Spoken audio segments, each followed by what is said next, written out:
Good evening from New York. The non-apology apology from the New York Post has appropriately had a non-impact impact. Our fifth story in the countdown, the protests continuing tonight both outside the headquarters of the right-wing tabloid's parent company, News Corp, and inside the newsroom itself, where even the gossip page is distancing itself from the controversy. All this as right-wing wingnut Alan Keyes is now warning that President Obama is, as you heard, a radical communist, a usurper who must be stopped or the United States will, quote, cease to exist. No, I'm not kidding. 1 month to the day after the inauguration, it seems that many still have not gotten used to the idea of Barack Obama as the 44th president of the United States. For a second straight night, protesters marching outside News Corp headquarters in Midtown Manhattan, presumably the kind of people the New York Post was referring to as having been offended by this cartoon that they took, according to the tabloid, as a depiction of President Obama as a thinly veiled expression of racism.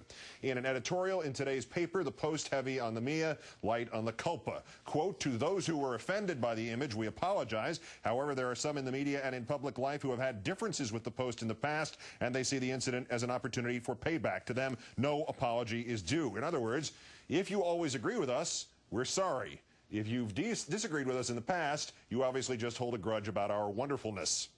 Alan Keyes' grudge, beaten 70-27 by Barack Obama in the 2004 Illinois Senate race, also one of 3,744 former MSNBC hosts. Alan Keyes back in the forefront in the wake of an interview outside a pro-life fundraiser in Nebraska. The three-time presidential candidate basically has yet to win anything he has run for, claiming that the new president would destroy this country. Obama is a radical communist, and I think it's becoming clear. That's what I told people in Illinois, and now everybody realizes it's true. He is going to destroy this country, and we're either going to stop him or the United States of America is going to cease to exist. Mr. Keyes also declaring the president an abomination for his pro-choice stance before reviving the ridiculousness that is the rumor that will not die that Mr. Obama is not a citizen of the United States and therefore he's not actually president. Is he president of the United States? According to the Constitution, in order to be eligible for president, you have to be a natural-born citizen. He has refused to provide proof that he is, in fact, a natural-born citizen, and his Kenyan relations say that he was born in Nairobi at a time when his mother was too young to transmit U.S. citizenship. So I'm not even sure he's president of the United States. No, that's not a laughing matter. Neither are many of our military people now who are going to court to ask the question, do we have to obey a man who is not qualified under the Constitution? We're in the midst of the greatest crisis this nation has ever seen. And if we don't stop laughing about it and deal with it, we're going to find ourselves in the midst of chaos, confusion, and civil war. It's time we started acting like grown-ups. The person you call President Obama, and I frankly refuse to call him that. Right. At the moment, he is somebody who is kind of an alleged usurper, who is alleged to be someone who is occupying that office without constitutional warrant to do so. Mr. Keyes, it should be noted, is also not sure of the relative whereabouts of his ass and his elbow. The post-mortem in a moment.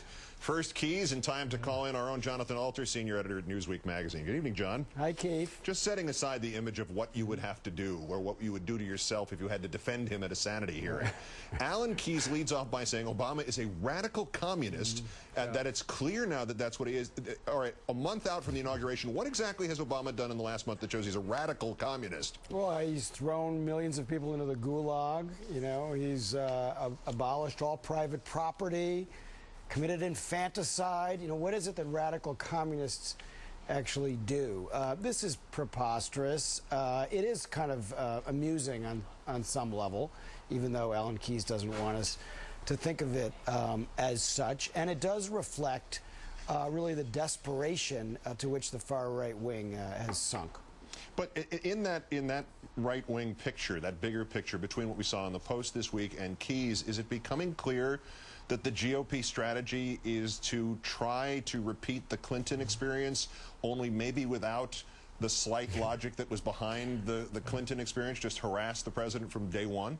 Yeah, you remember back in 1993, they tried to say that Bill Clinton wasn't legitimately president of the United States. Now, he didn't have a majority. He had 49% in that 92 election.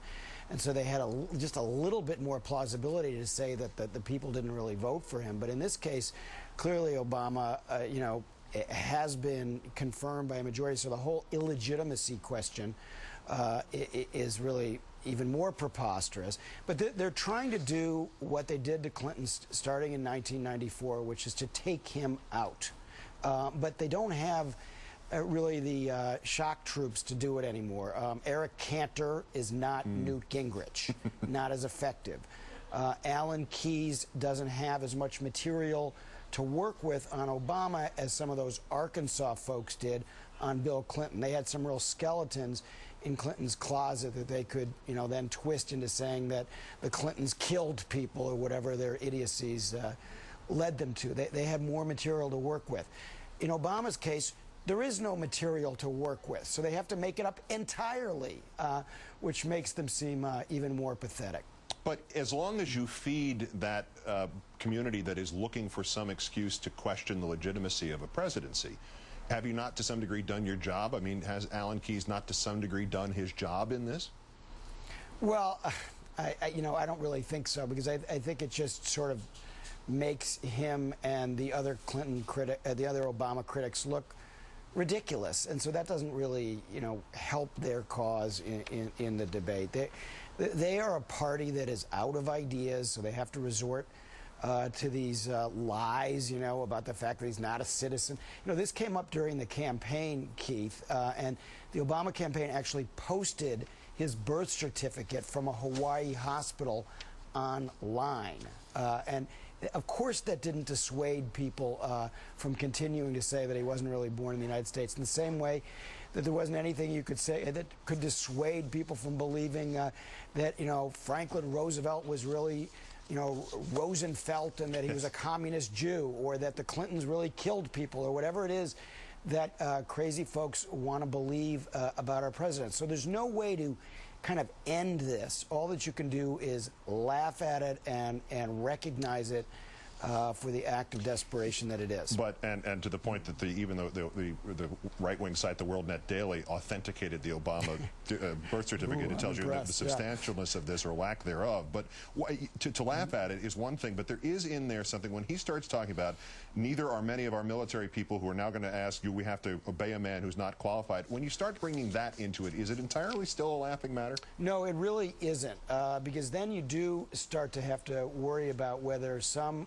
crazy folks might decide that they don't have to obey the commander-in-chief, and you do have to start to worry about whether he might get across that line into incitement, where some people might, you know, suggest that the Secret Service should protect him from some of the loonier extremes. When they start saying that he must be stopped, I'm not quite sure what that means, but you're right, it's not a laughing matter. Jonathan Alter of MSNBC and Newsweek, of course. As always, John, great thanks. Have a great weekend. Thanks, Keith.